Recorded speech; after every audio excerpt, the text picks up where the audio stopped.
Dans Gone Girl de David Fincher, Amy et Nick forment un couple en apparence parfait. Mais derrière les sourires et les jolies photos de mariage se joue une guerre silencieuse. Une guerre de manipulation, d'obsession et de contrôle. Dans leur relation, chacun tente d'écrire sa propre vérité jusqu'à ce que la réalité se fissure. Quand Julia rencontre Sacha, elle ne se doute pas qu'elle entre dans une relation à trois. Entre eux, une ombre plane, c'est celle de Lisa. D'abord simple présence en arrière-plan, elle devient une menace, une obsession. Vous écoutez Transfert. Ce témoignage a été recueilli par Laura Taouchanoff. Attention, cet épisode aborde des sujets sensibles. Pour en savoir plus, reportez-vous au texte de description de l'épisode.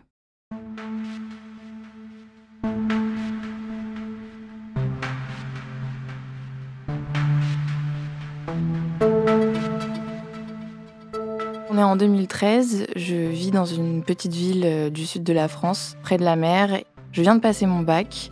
Je viens aussi de vivre une rupture amoureuse un petit peu compliquée. J'ai mon premier amour avec qui ça s'est bien passé pendant 1 an qui finit par me quitter au moment du bac. Malgré ça, je le réussis assez brillamment et en fin bac S, je décide d'aller faire mes études de médecine un peu plus loin, à 1h30 de chez mes parents, dans une ville un peu plus grande et que je connais un peu puisque c'est la ville d'origine de mes parents, que j'adore et j'ai hâte de la connaître un peu plus.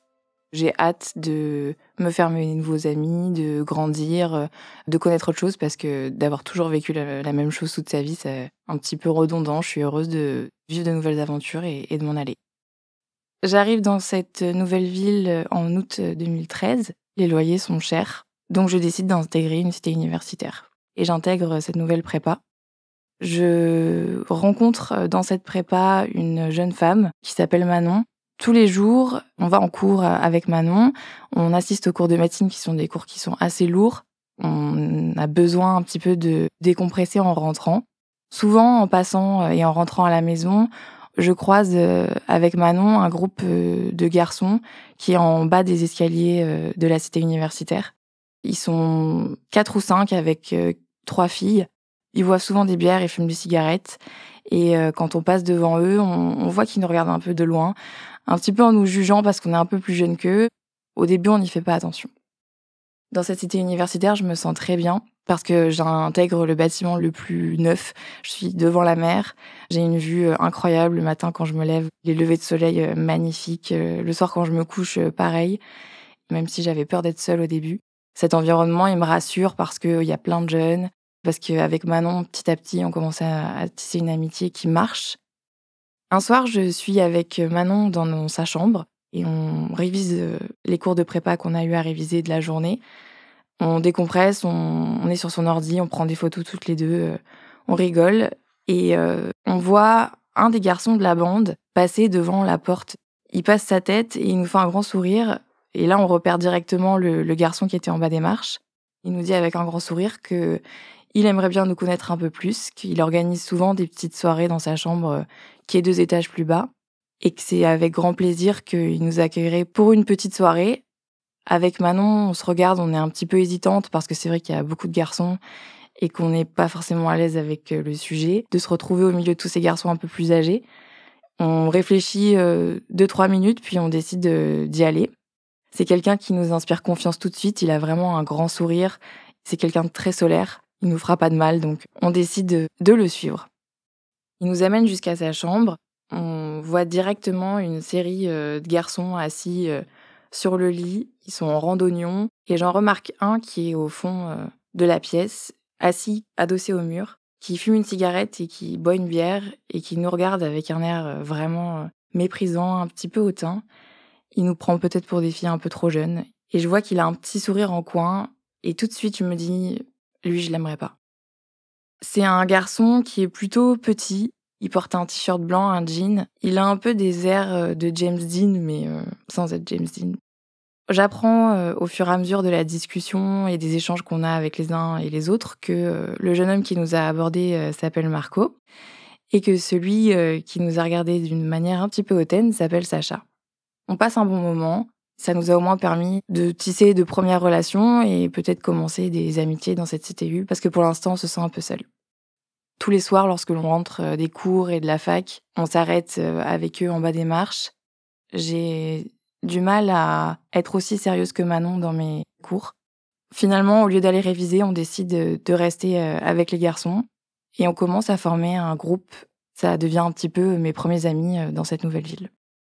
Manon, elle me raconte un petit peu en secret qu'elle trouve Sacha assez mignon.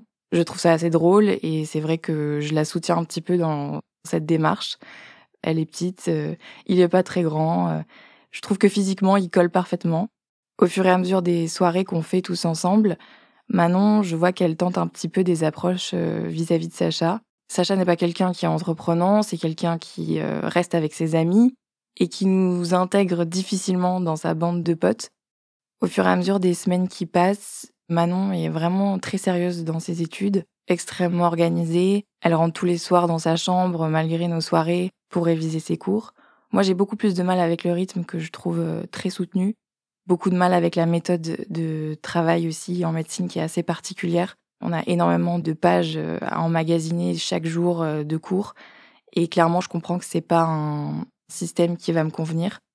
Petit à petit, je me détache un petit peu de mes études. Je reste de plus en plus le soir avec ce groupe. À l'inverse, Manon est beaucoup plus sérieuse et passe beaucoup plus de temps à réviser. On passe plusieurs soirées tous ensemble. Sacha et Marco s'isolent très souvent pour discuter. Je vois que Sacha est pas toujours dans son assiette. Je comprends qu'il a des problèmes, mais j'arrive pas à identifier lesquels. Marco, il est assez investi et il essaye de régler la situation, de conseiller Sacha sur sa vie. De loin, je vois que Sacha passe énormément de coups de téléphone et reçoit beaucoup de coups de téléphone aussi. Un soir, on est en bas des escaliers, il a les yeux rougis, il est pas bien du tout.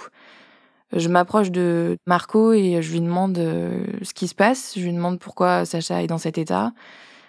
Il m'explique qu'il a une relation compliquée avec une ex-copine. Sacha sait pas trop comment s'en sortir. J'en reste là parce qu'on n'est pas très proches et que je veux pas me mêler de ce qui me regarde pas. Je suis assez curieuse, donc je décide d'aller voir Marco et de lui poser la question. Il me dit que Sacha est dans une situation un peu délicate. Je comprends qu'il était en couple avec une jeune fille et qu'il a trompé cette jeune fille avec son ex-copine et que son ex-copine s'est imaginé pouvoir retrouver leur relation. Donc je comprends qu'il y a deux femmes en colère contre Sacha. Sa copine est très en colère parce elle a fini par apprendre qu'il était retourné voir son ex. Sa copine le quitte tout de suite. Je comprends donc qu'elles communiquent toutes les deux et qu'elles se montent un petit peu toutes les deux la tête contre lui. Elles se remémorent toutes les deux ensemble l'historique de leur relation et elles essayent de croiser les moments où Sacha aurait pu être infidèle ou où Sacha aurait pu tromper l'une ou l'autre. J'entends ce que me dit Marco. Tout ce que j'apprends me fait un peu peur. Je m'en mêle pas plus que ça parce que je trouve que c'est assez compliqué. Finalement, Sacha, il est peut-être pas si bienveillant. C'est peut-être pas une si bonne idée que Manon veuille se mettre avec lui. Un autre soir, on est sur les marches comme d'habitude et je décide d'aller voir Sacha directement pour lui parler de cette histoire qui m'intrigue un petit peu. Il m'explique que son ex-copine ne veut pas lâcher l'affaire, que son ex-copine est amoureuse de lui et qu'il a fait une erreur, que c'est pas la première fois que ça arrive. Il a déjà eu cette faiblesse, qu'il a déjà par le passé vu qu'elle tombait de nouveau amoureuse de lui, qu'elle le lâchait pas. Il a remarqué qu'elle était toujours aussi attachée à lui malgré le fait qu'il lui expliquait clairement qu'il voulait plus se remettre officiellement en couple avec elle. Moi, je lui explique que c'est un peu facile. En retournant la voir, c'est un petit peu obligatoire que ça se passe de cette façon. Je trouve ça un peu facile d'accuser la fille et l'ex.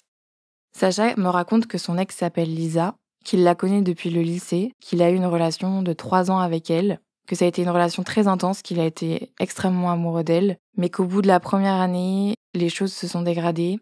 Elle est devenue extrêmement possessive, extrêmement jalouse. Il a toujours eu du mal à gérer sa relation, c'est comme ça que je le comprends. Malgré l'intensité de leurs sentiments, cette relation, c'était une relation d'habitude.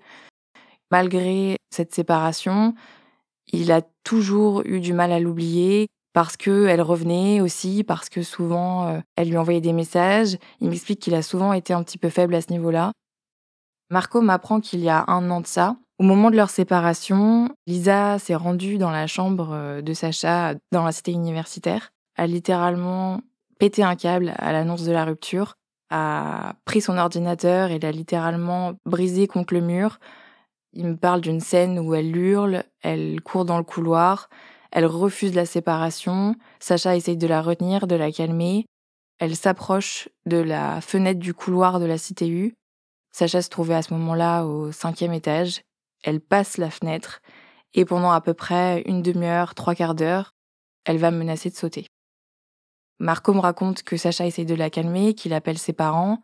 C'est une situation assez folle où personne n'a l'habitude de voir ça. Les pompiers sont venus et à l'arrivée des pompiers, Lisa a fini par rentrer et ne pas sauter. En apprenant tout ça, je ressens quelque chose de très lourd. J'ai l'impression que c'est très dur pour Sacha. Alors que je pourrais le voir comme le fautif, je décide de plutôt prendre son parti parce que je sens toute la lourdeur des événements passés. Les actes que me raconte Marco me choquent et j'ai beaucoup de mal à visualiser Sacha gérer ça et n'importe qui gérer ça.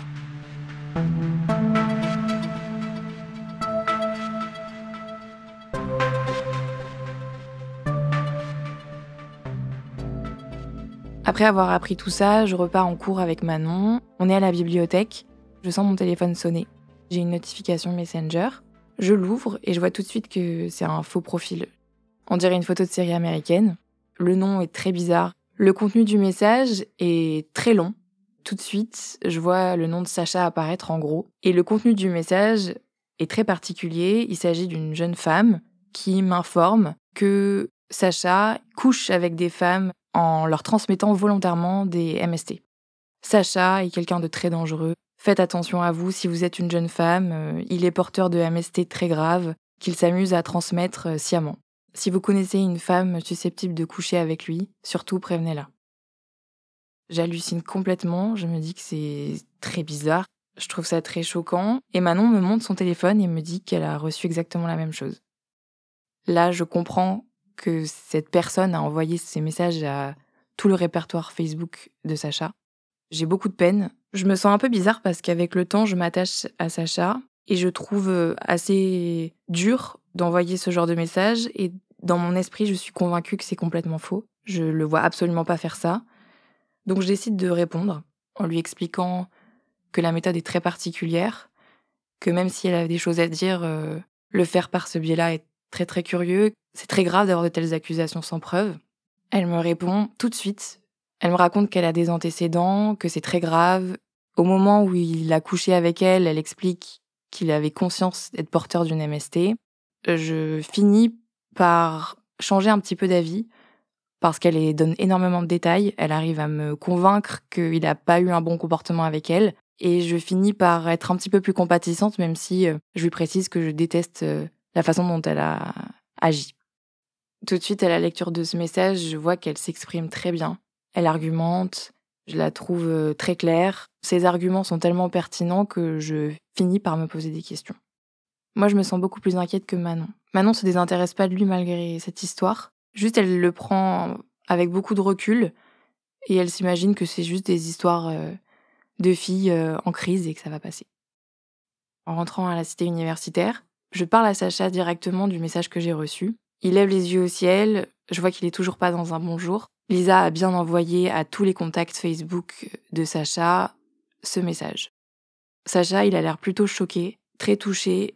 Il m'explique qu'il a envie de déposer une main courante, mais qu'il sait pas s'il va le faire parce qu'il est assez découragé par tout ce qu'elle a pu lui faire dans le passé. Je comprends que c'est gros et que tous ces événements à la suite lui pèsent beaucoup. Je commence à me dire que Lisa a peut-être des soucis de santé mentale. Moi, ça me choque beaucoup parce que je viens de l'apprendre, mais je vois que les amis de Sacha ont l'habitude, après l'épisode de la fenêtre et des pompiers, le moindre événement paraît dérisoire.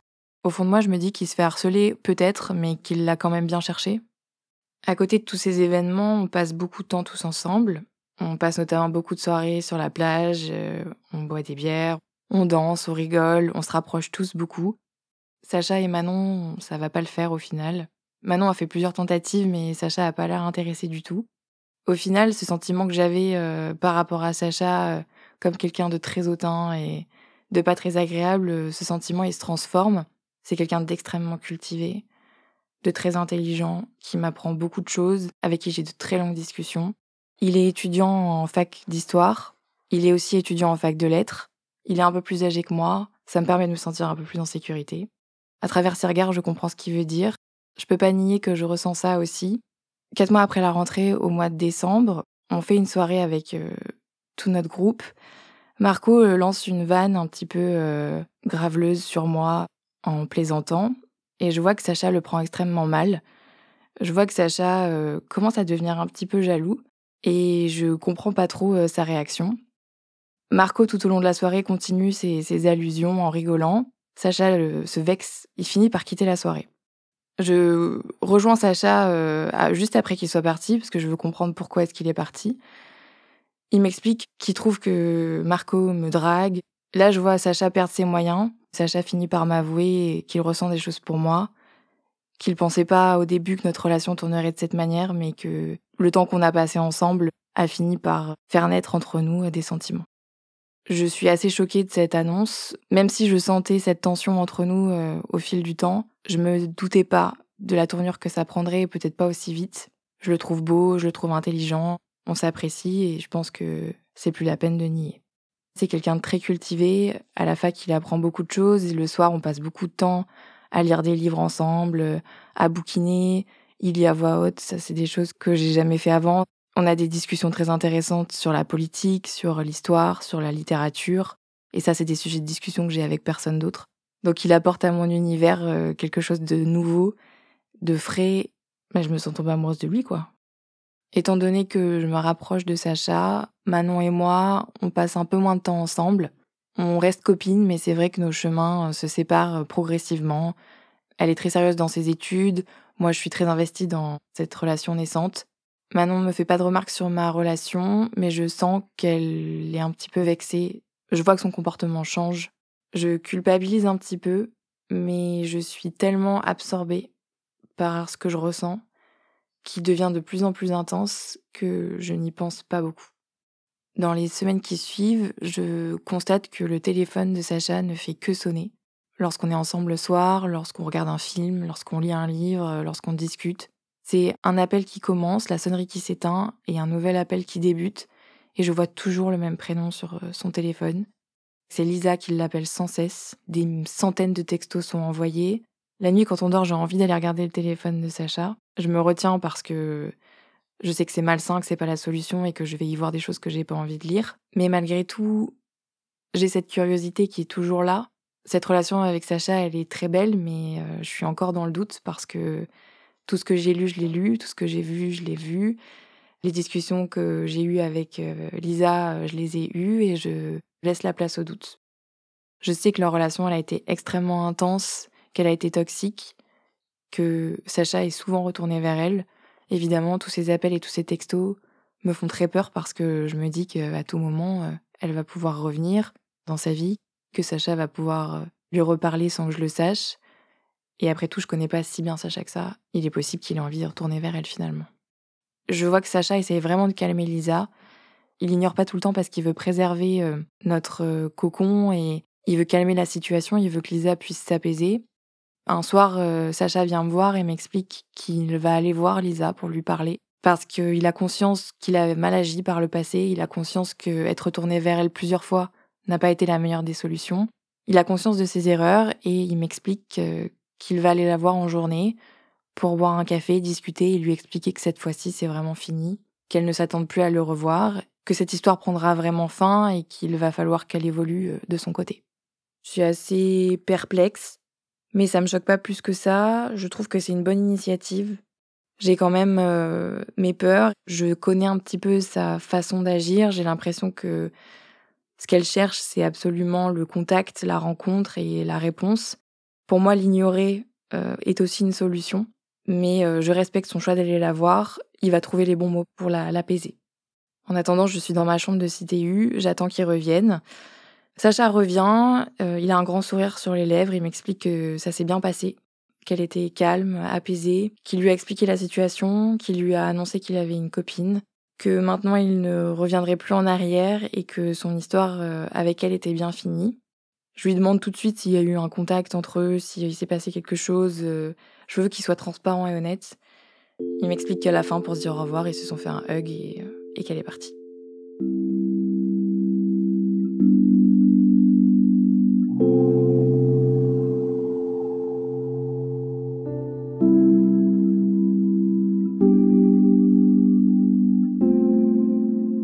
Je me sens très heureuse dans cette nouvelle relation parce que je suis très amoureuse. Pour autant, j'ai toujours en fond cette idée que Lisa est présente. Après ce rendez-vous entre eux, tout n'est finalement pas arrangé. Les appels et les messages reprennent. Lisa déteste être ignorée. Tant qu'il ne répond pas, les messages sont faits d'insultes, de menaces, sont humiliants et durs, et il m'explique qu'il veut pas que je les voie parce que ça n'a aucune utilité. Un jour, je décide de regarder un de ses messages. Je vois qu'elle parle de moi. Je me sens très très mal. C'est pas juste une passade. Ça devient bizarre à tel point que je trouve ça dangereux. Sa présence me fait peur. Je suis en concurrence potentielle avec cette fille qui veut absolument revenir et se remettre avec lui. À force de recevoir tous ces appels et tous ces messages, je décide de m'intéresser un peu plus à elle. Les réseaux sociaux commencent à apparaître. C'est les débuts d'Instagram. Je poste régulièrement des photos et je décide d'aller me renseigner un peu plus sur Lisa. Je sais à travers tous les échanges que j'ai eus avec Sacha que Lisa est un petit peu investie sur les réseaux sociaux. Je savais qu'elle avait un petit peu fouillé, qu'elle était allée voir les amis de Sacha, qu'elle s'était un petit peu renseignée. Donc je décide de me renseigner à mon tour. Je prends mon téléphone, je cherche son compte que je trouve assez rapidement. Et là, je suis très surprise. Je remarque qu'elle poste énormément des photos de mode. Elle se prend quotidiennement en photo, elle raconte un petit peu les lieux qu'elle fréquente. Elle poste ses amis, ses habitudes, ce qu'elle mange. Et je me rends compte qu'elle est vraiment hyper active sur les réseaux. J'ai un accès direct à Lisa. C'est la première fois déjà que je la vois physiquement. Je la trouve extrêmement belle. Je trouve que ses posts sont bien, que son style est super. Je trouve qu'elle s'habille vraiment très bien. Je parcours un petit peu son profil et je me dis que c'est une petite influenceuse. Quand je vois ça, je suis encore plus inquiète. J'ai l'impression que Lisa a beaucoup de qualités que je n'ai pas. Je me mets très vite en compétition avec elle. Je commence à me dire que je comprends pourquoi Sacha y est beaucoup retourné. Et malgré moi, je me place en concurrence avec elle. Un soir, on est en soirée avec tout le monde. Malgré le fait que Manon est sérieuse dans ses études, on continue de se voir de temps en temps. Et je décide de prendre une photo avec elle et Sacha. Et je décide de la poster sur Instagram. En postant la photo, je mets des petits hashtags ridicules comme InstaLove, #Friends. J'ai conscience qu'elle peut venir voir mon profil à tout moment et je me dis que ça lui ferait pas de mal de voir un petit peu la vérité. Quelque temps après avoir posté cette photo, je suis chez mes parents et je décide de scroller un petit peu sur mon téléphone. Je constate qu'une de mes amies a liké la photo de Lisa. Je prends conscience de l'ampleur du compte de Lisa. Même une de mes amies qui n'a rien à voir avec elle, ni en termes géographiques, ni en termes de cercle amical, like sa photo. C'est assez fou qu'il y ait une connexion de cette façon-là. Je suis chez mes parents, donc c'est vrai que je suis loin de Sacha, toute seule à ruminer et à me poser beaucoup de questions. Ma jalousie revient un petit peu. Je suis très agacée d'un message qu'elle avait envoyé à Sacha la veille, et je décide de liker sa photo sciemment. Je la délike instantanément. En faisant ça, je sais qu'elle va avoir une notification de mon like, qu'elle va pouvoir avoir accès à mon compte. Lisa va enfin savoir que sa copine, c'est une des deux filles sur la photo. J'essaye d'attirer son attention et de la rendre jalouse également. Je reçois un texto tout de suite de Sacha qui me dit qu'il a beaucoup d'appels de Lisa. Quelqu'un est venu liker ses photos. Cette personne s'affiche avec lui sur son Instagram. Il m'explique qu'elle est très énervée. Il me demande des explications. J'ai assez peur de lui avouer la vérité parce que j'ai un petit peu honte. Je dis à Sacha que j'ai pas fait exprès. Mon doigt a ripé et j'ai liké une de ses photos. 2 heures après cette discussion, je reçois un message de Lisa sur Facebook. Dans son message, Lisa m'insulte, me dit que je suis qu'une gamine, que je suis immature, qu'elle trouve ça scandaleux que j'ai que ça à faire, que ça lui fait beaucoup de mal de voir ce qu'elle a vu, et que c'est vraiment pas malin, elle m'interdit de recommencer, elle m'interdit de retourner sur son compte. Elle me dit dans ses messages qu'elle est très déçue, qu'elle me pensait intelligente quand elle m'avait parlé la première fois, qu'elle m'avait alertée, et que je suis pas si intelligente que ça et je suis quand même allée vers Sacha. Elle me demande qui est la copine de Sacha. Lisa n'est toujours pas au courant que c'est moi, elle peut penser également que c'est Manon. Je prends mon courage à deux mains. Suite à ces insultes, je lui dis clairement que c'est moi, la copine de Sacha. Et si elle a un problème avec moi, qu'elle vienne me voir directement plutôt que de passer en permanence par lui. Ça la surprend pas tellement que ce soit moi, sa copine. Elle me dit qu'elle me trouve très jolie. Encore une fois, je trouve ça très bizarre. Juste avant, elle m'a insultée. Ça fausse encore ma perception d'elle et j'ai l'impression qu'elle arrive encore une fois par message à me manipuler en quelque sorte. Après cet épisode, elle continue de nous harceler. On reçoit quotidiennement des messages de plus en plus virulents, à la différence que maintenant, elle s'adresse également à moi. Elle m'insulte au début, puis ensuite je deviens très gentille avec elle. À chaque fois que je rentre dans son jeu et que je lui réponds, elle finit par rentrer dans mon intimité et continuer à pousser plus loin la discussion. Les messages que je lui réponds, c'est souvent pour la rassurer, l'apaiser. J'ai peur que mon action ait eu des répercussions un peu trop grandes. Moi, mon souhait, c'était de la rendre jalouse parce que elle m'a aussi rendue jalouse, mais le but était évidemment pas d'en faire une histoire qui dure des heures et des heures et des jours et des jours. Donc j'essaye petit à petit d'apaiser les tensions, de faire en sorte qu'elle se détende et qu'elle nous laisse un petit peu tranquilles. Plus j'essaye d'être agréable avec elle, plus elle essaye de me donner des détails, de me raconter sa vie, de me raconter ses problèmes. Je sens même qu'elle essaye de me parler, de se confier à moi sur certaines choses. En fait, la tournure des discussions est toujours la même. Elle nous insulte, on essaye de la rassurer pour calmer la situation. Elle continue à essayer de nous parler parce qu'elle se sent écoutée. Ça dure des heures. On arrête la conversation parce qu'on voit que ça va trop loin et qu'en fait, elle refuse de s'arrêter de parler. Et à partir du moment où elle se sent de nouveau ignorée, elle redevient agressive et elle redevient virulente envers nous. Donc en fait, on est dans un cercle vicieux de messages qui suit toujours le même cycle. D'ailleurs, je lui parle de ce cycle, je lui explique qu'elle peut pas nous insulter le matin et nous dire des gentillesses le soir en nous expliquant qu'elle a compris et qu'elle recommencera pas. Au moindre jour passé sans lui parler, elle recommence. Et ce qu'elle précise à chaque fois, c'est qu'elle déteste qu'on l'ignore et qu'elle refuse qu'on l'ignore. Sacha, il répond pas du tout aux messages. Il reste complètement stoïque. Le fait d'être avec moi le fait vraiment penser à autre chose. Je pense qu'il est sorti de cette histoire. Il prête beaucoup moins attention que moi aux messages de Lisa. Moi, je n'ai pas l'habitude de ces situations, donc c'est plus compliqué pour moi à gérer. Ça m'inquiète beaucoup plus que ça ne l'inquiète lui. Ces messages, c'est des messages qui perturbent notre quotidien, ces appels aussi. Mais c'est vrai qu'on continue notre vie, qu'on avance en tant que couple, qu'on est heureux tous les deux. Moi, je veux préserver ça à tout prix.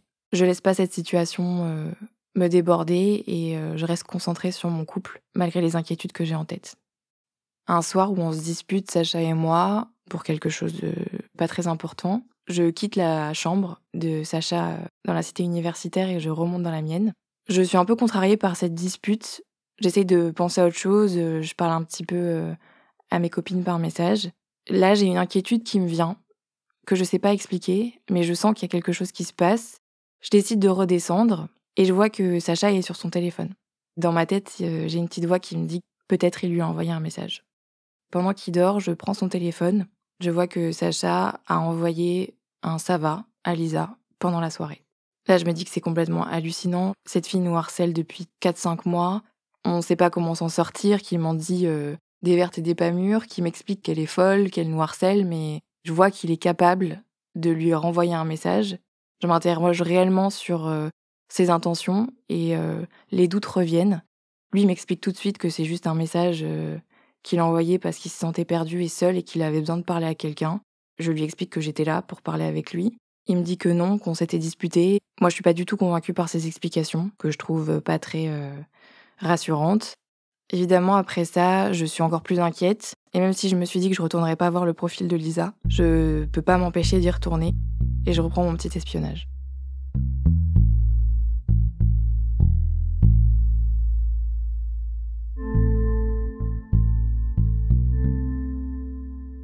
J'arrête mes études de médecine parce que je m'aperçois que c'est pas des études pour moi. Je décide d'aller en droit à la place.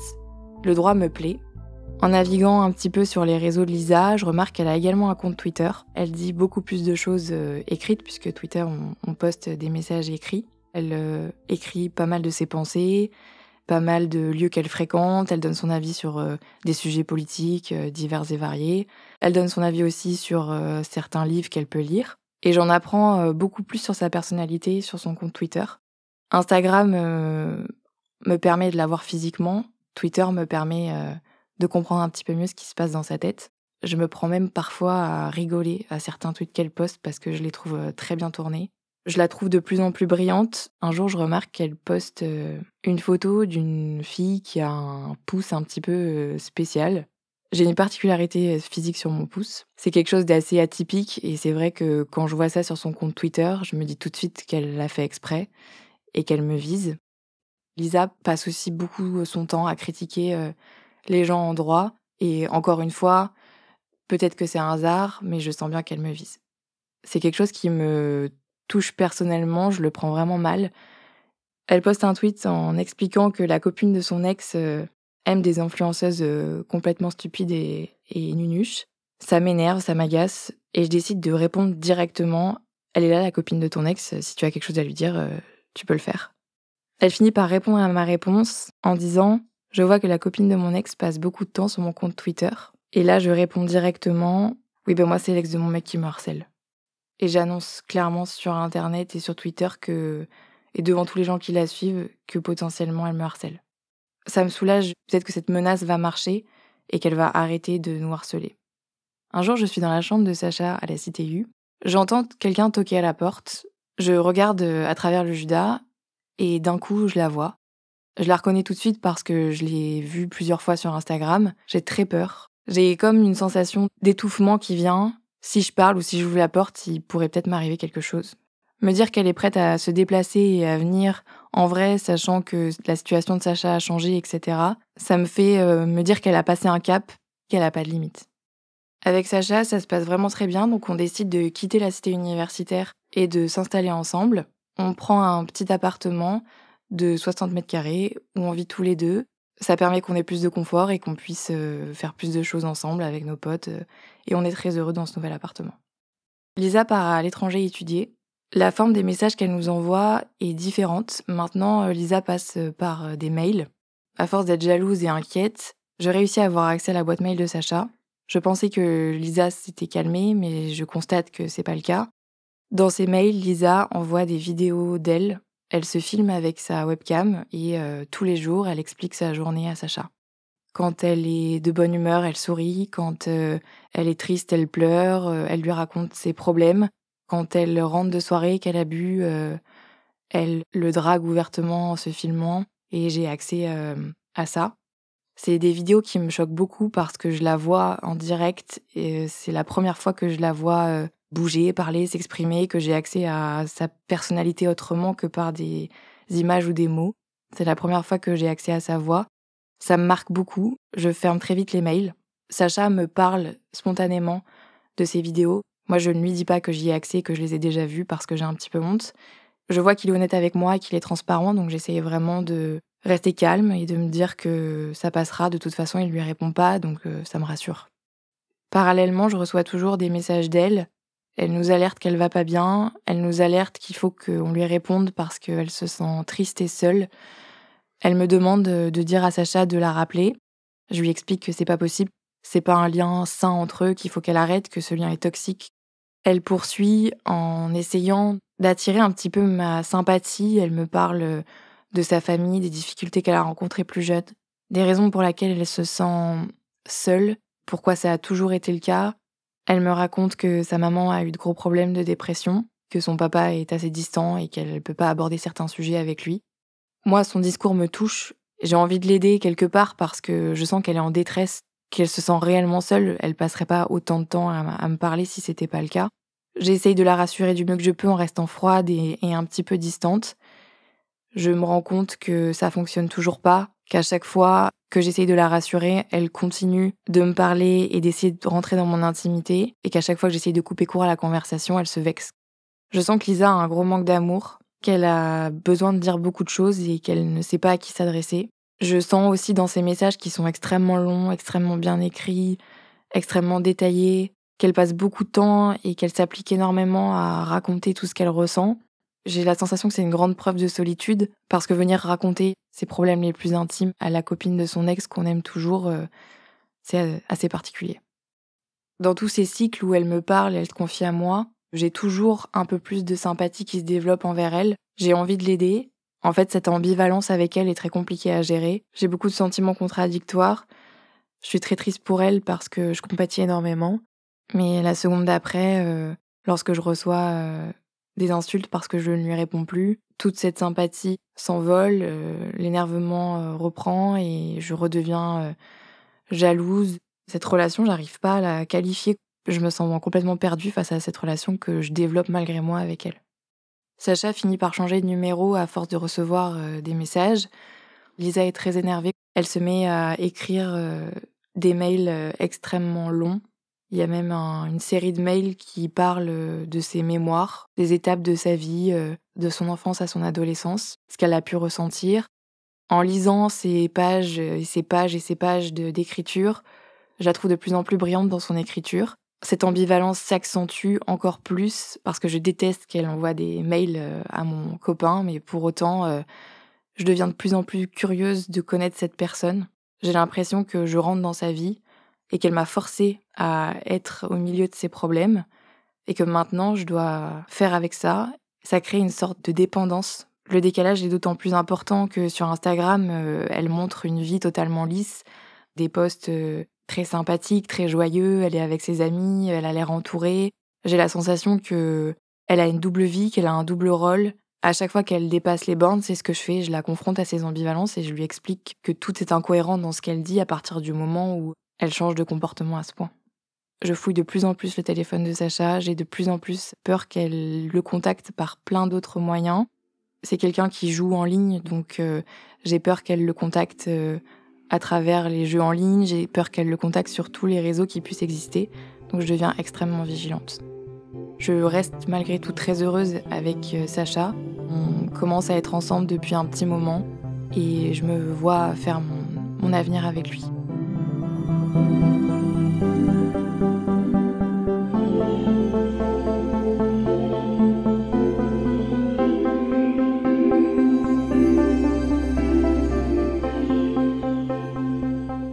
À force de voir ses photos, je me rends compte que je m'inspire de plus en plus des looks qu'elle a pu poster, de son apparence physique. Je perds du poids, je me coupe les cheveux, je m'habille d'une façon qui me ressemble pas beaucoup et je m'aperçois de ce changement petit à petit. Lorsqu'il n'y a pas de post dans la journée, je suis extrêmement déçue. Le fait de ne pas trouver de post d'elle me crée aussi une inquiétude parce que j'ai l'impression de ne pas maîtriser la situation et de ne pas voir ce qu'elle fait à l'instant T. Je me mets moi-même à écrire beaucoup. Je raconte mes journées, mes problèmes. Contrairement à Lisa, tout ce que j'écris, je ne le publie pas et je le garde pour moi. Ça me soulage. Et c'est vrai que cette concurrence joue beaucoup. J'avais pas l'habitude d'écrire avant. Je me dis que moi aussi je peux écrire et que si Sacha l'a apprécié pour ses talents d'écriture, son intelligence, sa beauté, moi je veux être tout ça tout autant qu'elle. On reçoit de moins en moins de messages, mais c'est souvent des messages qui sont beaucoup plus inquiétants que les précédents. Une fois tous les 2-3 mois, on reçoit un message dans lequel elle nous explique qu'elle se sent vraiment mal, qu'elle veut mettre fin à ses jours, qu'elle n'arrive plus à avancer. La plupart du temps, elle nous demande de lui répondre. J'ai très peur, je le prends très au sérieux. Je dis à Sacha tout de suite d'appeler sa famille, de prévenir les gens qui sont autour d'elle pour pouvoir alerter sur la situation et qu'elle fasse pas de bêtises. Mais je comprends pas pourquoi elle le prend si calmement, parce que moi, ça me fait réellement paniquer. Et l'idée qu'elle puisse le faire me fait extrêmement peur et me traumatise. Ça m'inquiète aussi autant parce que je pense qu'avec toutes les discussions que j'ai pu avoir avec elle, tout ce que j'ai pu lire d'elle, nos échanges ont créé malgré moi une forme d'attachement que j'ai pas maîtrisé. Un jour, pendant les vacances d'été, on reçoit un appel d'un numéro inconnu. On décroche et on entend au bout du fil sa sœur qui nous explique que Lisa a laissé un mot inquiétant à ses parents et que depuis, elle ne répond plus au téléphone. Elle nous demande si on a eu des nouvelles de Lisa. Sacha lui explique qu'elle nous a effectivement envoyé un mail la veille en nous disant qu'elle allait très mal, qu'elle a avalé beaucoup de médicaments et qu'elle souhaite mettre fin à ses jours, que c'est ce qu'on a toujours voulu. C'est le genre de message qu'on recevait en permanence. On indique à sa sœur qu'on n'a pas plus de nouvelles que ça et qu'elle nous a juste envoyé un mail la veille. Même si Sacha n'avait pas répondu à Lisa, il est quand même un petit peu inquiet. On décide de se renseigner de notre côté et on prend rapidement contact avec une des amies de Lisa. Je l'avais identifiée sur Instagram. Elle m'indique qu'elle a également reçu un message inquiétant.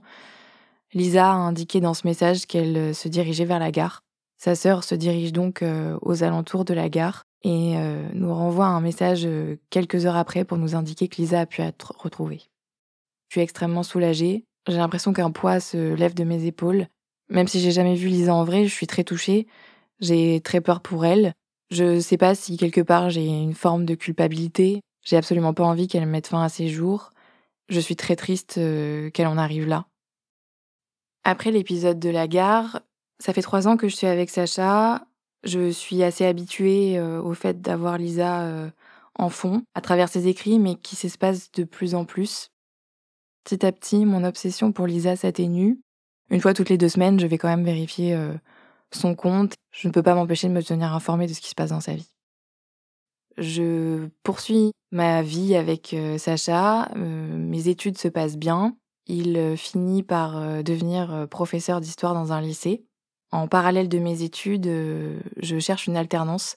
Sacha travaille un petit peu moins que moi parce qu'il a pas beaucoup d'heures de cours, mais c'est vrai qu'on a tous les 2 des vies bien occupées. Notre couple se développe, on prend un chat ensemble, on parle de l'avenir, du futur et on est très pris par notre job respectif. Le fait que Lisa nous parle de moins en moins nous fait beaucoup de bien. J'ai beaucoup moins ce bruit en fond, ces inquiétudes en fond de messages qui pourraient survenir à tout moment. Je me dis peut-être elle va mieux et qu'elle a réussi à passer à autre chose. J'espère qu'elle a rencontré quelqu'un. Au bout de cette 4e année de harcèlement, je me dis qu'elle relâche la pression. En avril 2017, je suis en train de fêter la fin de mes partiels avec mes amis. Et je reçois un appel de Sacha qui m'indique qu'il a reçu un nouveau mail de la part de Lisa. Ça fait quelques semaines qu'on n'avait rien reçu. Il me lit le message. Je viens d'avaler une boîte de médicaments. J'ai envie de partir. Je meurs. Le vœu que tu as fait il y a quelques années va bientôt s'exaucer. Je le sens pas trop inquiet. Ça me fait peur. Pour autant, je suis lassée, je suis fatiguée de cette situation. Quand je compte, on est facilement à 10-15 mails de ce genre-là. Bon, j'y prête pas vraiment attention, on a l'habitude. Après ce mail inquiétant, je remarque quelques temps plus tard qu'elle publie de nouveau des messages sur Twitter. Je me rassure donc une nouvelle fois et je me dis qu'elle n'est pas passée à l'acte. Finalement, ça s'est arrangé comme à chaque fois. En plus de ces publications, je vois qu'elle finit par avoir un petit ami. Maintenant, la seule pente qu'elle peut prendre, c'est une pente plus positive et je suis assez optimiste sur la suite. L'année qui suit, Sacha et moi ne recevons aucun mail de la part de Lisa. On la passe de façon très sereine. On a tous les 2 nos activités qui se développent. Je finis par trouver un travail en alternance. J'ai plus trop de temps à consacrer à Lisa et je l'espionne de moins en moins. Avec Sacha, on parle quelquefois de Lisa. On se demande ce qu'elle devient. On se dit que peut-être qu'elle va mieux, qu'elle a enfin trouvé l'amour. Tous les 2, on est assez rassurés et puis plus sereins parce qu'on se dit que quelque part, elle nous a enfin lâchés. Le fait que je sois très occupée dans mon travail, que mes études se passent bien, fait que je m'émancipe de plus en plus de cette obsession que j'avais pour Lisa. Je consulte de moins en moins son compte et je me réapproprie de plus en plus mes propres goûts, mes propres passions. Le fait d'y penser de moins en moins et d'avoir de moins en moins d'interactions avec elle fait que je me recentre vraiment sur moi, sur mon couple et sur mon travail. Je me sens vraiment mieux. Au bout d'un certain temps, mon obsession, évidemment, a baissé et ma confiance en moi a augmenté. Je suis indépendante, de plus en plus heureuse dans ma vie.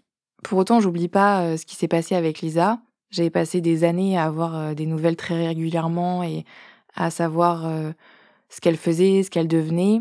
Le fait d'en avoir absolument aucune commence à un petit peu m'interpeller. Je me demande souvent ce qu'elle devient.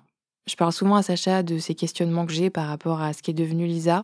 Il est heureux qu'elle soit enfin passée à autre chose. Ça peut être qu'une bonne chose. Voilà, il me dit t'as pas à te plaindre. De toute façon, on est bien mieux comme ça que quand on se faisait harceler tous les mois. Je suis sûre qu'elle est bien. L'entreprise dans laquelle je suis en alternance possède des données confidentielles sur ses clients. Un jour, en travaillant, ma curiosité revient. Lisa est peut-être cliente de l'entreprise dans laquelle je travaille, étant donné qu'on a une base très développée. Je fais cette démarche pour avoir des nouvelles d'elle, on verra bien. Évidemment, dans mon métier, je n'ai pas le droit d'aller consulter les pages clients si je n'ai pas un intérêt direct à le faire en rapport avec mon travail. Je décide quand même de taper son nom. Son nom apparaît. J'ai de nouveau une montée d'adrénaline, j'ai de nouveau une sensation très étrange qui me vient, un petit peu la même que celle que j'ai eue lorsque je l'ai vue en vrai. J'ai la sensation que j'ai une porte d'entrée qui s'ouvre. De peur, je n'appuie pas sur la fiche client et je referme tout de suite la page. Je rentre chez moi, je suis assez perturbée par l'idée de savoir qu'elle est cliente dans l'entreprise dans laquelle je travaille. Ça me reste en tête. Le lendemain, je retourne travailler, je retape son nom dans la base client. Cette fois-ci, je peux pas m'empêcher d'appuyer sur sa fiche. Je vois effectivement que c'est elle, je vérifie son nom, son prénom, je vois son âge. Tous les événements de la vie du client sont affichés, les grands événements. Et en observant sa fiche, j'ai un mot qui me saute aux yeux, c'est décédé. Je lis personne décédée. J'ai l'impression que c'est pas vrai, j'ai l'impression que je dois relire 50 fois le même mot. Je relis en dessous pour voir si c'est bien elle, je vois que c'est bien elle, je vois que c'est bien son âge, son adresse. Là, je comprends qu'il peut pas y avoir de place à l'erreur. J'ai la sensation d'avoir un mur qui me tombe dessus, le ciel sur la tête, un sentiment d'oppression très fort. J'ai très peur, je me lève de ma chaise et je vais directement aux toilettes. Aux toilettes, je pleure pendant 1 heure. J'appelle ma meilleure amie qui était au courant de l'histoire. Je lui dis que Lisa est décédée. Je lui dis que je comprends pas ce qui s'est passé, que tout allait bien. Je pleure énormément. Ma meilleure amie essaye de me rassurer. Moi, j'arrive pas à rationaliser. Et tout de suite, je dis c'est ma faute, c'est notre faute, c'est notre faute. J'ai un sentiment de culpabilité qui monte, qui est énorme. Je sais absolument pas ce qui lui est arrivé. Mais malgré ça, j'ai une intuition très négative. Ça y est, elle l'a fait. Je pense tout de suite au suicide. Je sors des toilettes, je retourne à mon bureau, je refais la manip plusieurs fois, je recommence à taper son nom, à regarder sa page, je vérifie 50 fois que c'est bien elle. Je suis en état de choc absolu. Je suis tremblante, je rentre chez moi tant bien que mal, je sais pas par quel moyen. Je me dis que je vais pas le dire à Sacha. Comment lui annoncer un truc pareil? Je le regarde et je me dis mais que je vais juste l'anéantir à lui dire quelque chose pareil. Je passe ma soirée avec lui et je lui dis rien. Sacha voit que je vais mal, il m'interroge, mais même si j'essaye de lui parler, même si j'essaye de lui dire, il y a rien qui sort et j'ai une peur infinie de lui faire du mal et de verbaliser ce qui est arrivé. J'ai peur de sa réaction, j'ai peur qu'il comprenne pas, j'ai peur qu'il se sente coupable alors qu'il y est pour rien. Je veux vraiment le protéger de ça. Ne pas le dire, c'est aussi un moyen pour moi de pas réaliser tout de suite ce que je viens d'apprendre. L'idée qu'une jeune femme belle, intelligente, de 24 ans, puisse mettre fin à ses jours, elle m'est complètement insupportable. Je refuse de croire à son décès. Je vis comme un zombie le jour d'après, je me lève, je retourne machinalement au travail. Je décide d'enquêter un peu plus et de voir si je trouve un peu plus d'éléments. Jusque-là, j'avais juste fermé la page très rapidement, de peur de voir plus de choses parce que je voulais pas y croire, mais je décide de faire face un petit peu et de pousser les recherches. En réouvrant sa page, je tombe sur la date de son décès. Je vois que Lisa est décédée il y a 1 an et demi. Je suis extrêmement choquée. Comment, en tant de mois passés, j'ai pas pu m'apercevoir qu'il y avait quelque chose qui allait pas, j'ai pas pu m'apercevoir que son absence, elle n'était pas due à un bonheur, mais plutôt au fait que toutes ces menaces, elle a fini par les mettre à exécution. Je me demande pourquoi j'ai été aussi bête. Je suis dans une incompréhension encore plus forte. Ce qui me marque d'autant plus, c'est que Lisa décède un jour avant mon anniversaire, la veille de mon anniversaire. Je me revois exactement à ce moment-là, faire la fête avec mes amis et fêter mon anniversaire quelques heures plus tard. Je culpabilise d'autant plus. Je me vois danser, rire, chanter, et je réalise qu'à la même période et au même moment, sa vie prenait fin. Encore une similitude ou encore un lien. Je me dis que c'est du hasard, mais comme quand on se dit que c'est un curieux hasard. Dans les données auxquelles j'ai accès, je vois l'adresse de son décès. Il s'agit d'un endroit avec une petite place, dans un quartier qui semble tranquille, près de une voie ferrée, mais je me dis que c'est peut-être un hasard et que ça veut absolument rien dire. J'ai accès au compte Instagram de ses amis. J'ai pas vu une publication, j'ai pas vu un message, il y a rien qui a pu m'alerter. Je sais aussi qui était son petit ami de l'époque, j'ai rien vu. Je suis assez sidérée d'être passée à côté de tout ça et assez sidérée de voir que je peux pas en savoir plus.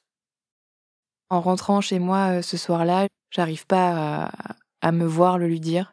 Il me voit rentrer dans la pièce, je tremble dans tous les sens, j'arrive même pas à parler, J'essaye de lui raconter ma journée, mais il voit qu'il y a quelque chose qui va pas. Il me demande ce que j'ai, il me dit que je suis trop bizarre. Et là, je lui dis c'est Lisa. Qu'est-ce qu'il y a, Lisa? Lisa, elle est morte. Qu'est-ce que tu me racontes? Et je vois dans ses yeux qu'il me croit pas du tout. L'information, elle lui remonte pas, je vois qu'il y a quelque chose qui passe pas. Je lui dis: «Je suis allée sur la base, client au travail, j'ai trouvé sa fiche, j'ai fait toutes les vérifications nécessaires. Sacha, je te dis, Lisa, elle est morte». Et il me dit que j'hallucine complètement et que ça devait être un homonyme. Même nom, même prénom, même date de naissance, ça existe. Il est complètement irrationnel. Je lui répète que j'ai fait toutes les vérifications possibles. Et là, j'arrête parce que je vois qu'il y a rien à faire. Je vois qu'il est dans un déni total. Et je le laisse seul avec cette information. Je reste à côté, mais je le laisse faire le processus dans sa tête. Les jours qui suivent, j'essaye de lui redire ce que j'ai dit. Je vois qu'il me répète que j'ai tort, que je me suis trompée. Pendant plusieurs jours et plusieurs semaines, il va faire comme si rien ne s'était passé. Moi, je vais essayer de digérer l'information. Après plusieurs semaines à essayer de discuter de ça avec Sacha, je vois clairement que c'est pas un sujet à aborder. J'ai l'impression qu'il a compris, mais qu'il refuse de verbaliser. Donc je décide de ne plus en parler.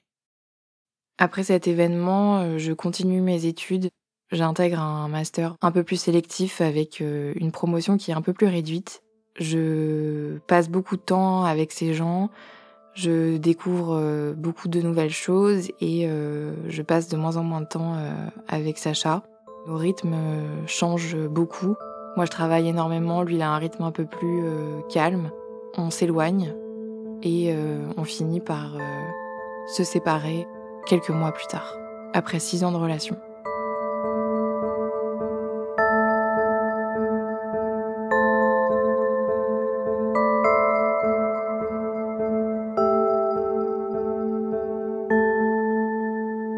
Je sais pas si cette rupture a un rapport direct ou indirect avec cet événement. Je sais juste que cet événement, ça nous a marqué dans notre relation, mais que notre relation se résumait pas à cet événement-là. Pour autant, force est de constater qu'après cet événement, notre relation a pris fin, parce que nos personnalités avaient beaucoup changé. On s'est connus, on était enfants. J'avais 18 ans, il en avait 20. On a évolué ensemble, mais on a fini par évoluer de façon complètement différente. Cet événement, il nous a marqués, je pense, à vie et il est non négligeable. Ce que je retiens de cette histoire, c'est vraiment l'importance de ne pas prendre tout ce que l'on voit sur les réseaux pour acquis, de ne pas utiliser les réseaux sociaux pour attirer la jalousie de quelqu'un, de ne pas poster dans le but de faire de la peine à quelqu'un. Sur les réseaux, on connaît jamais vraiment les gens qui sont derrière leurs écrans.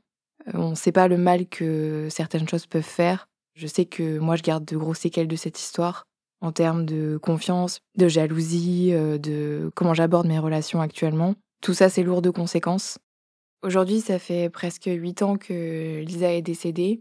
Il m'arrive parfois de penser à cette histoire. Quand je repense à elle, je suis triste. Malgré tout ce que j'ai pu penser de négatif sur elle, je regrette beaucoup des échanges négatifs que j'ai pu avoir avec elle.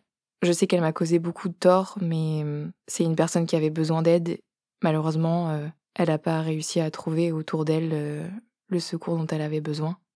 Parfois, quand je trie mes photos, il m'arrive de retomber sur des photos de moi à cette période-là. Je trouve méconnaissable. La personne que je vois me ressemble pas du tout et j'ai du mal à comprendre pourquoi j'ai à ce point changé, évolué et à ce point voulu me mettre en concurrence avec quelqu'un avec qui j'avais pas de relation directe. Aujourd'hui, j'ai évolué, j'ai une nouvelle relation, j'ai plus les mêmes comportements toxiques, j'ai plus les mêmes envies de contrôle comme j'ai pu les avoir.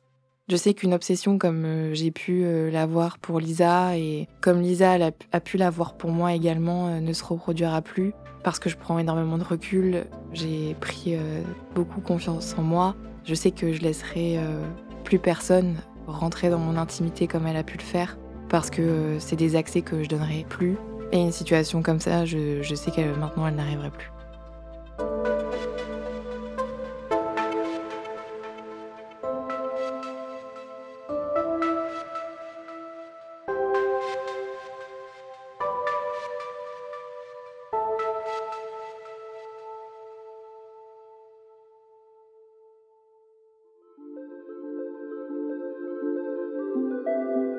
Vous venez d'écouter Transfert. Ce témoignage a été recueilli par Laura Taouchanoff. Cet épisode a été produit par Slate Podcast. Direction éditoriale, Christophe Caron. Direction de la production, Sarah Koskiewicz. Direction artistique et habillage musical, Benjamin Septem-Ours. Production éditoriale, Sarah Koskiewicz et Benjamin Septem-Ours. Chargée de pré-production, Astrid Verdun. Prise de son, Johanna Lalonde. Montage, Mona Delahaye. Musique, Thomas Loupias. L'introduction a été écrite par Sarah Koskiewicz et Benjamin Septem-Ours. Elle est lue par Aurélie Rodriguez. Retrouvez Transfert tous les jeudis sur slate.fr et sur votre application d'écoute préférée. Découvrez aussi Transfert Club, l'offre premium de Transfert. 2 fois par mois, Transfert Club donne accès à du contenu exclusif, des histoires inédites et les coulisses de vos épisodes préférés. Pour vous abonner, rendez-vous sur slate.fr/transfertclub. Pour proposer une histoire, vous pouvez nous envoyer un mail à l'adresse transfert@slate.fr.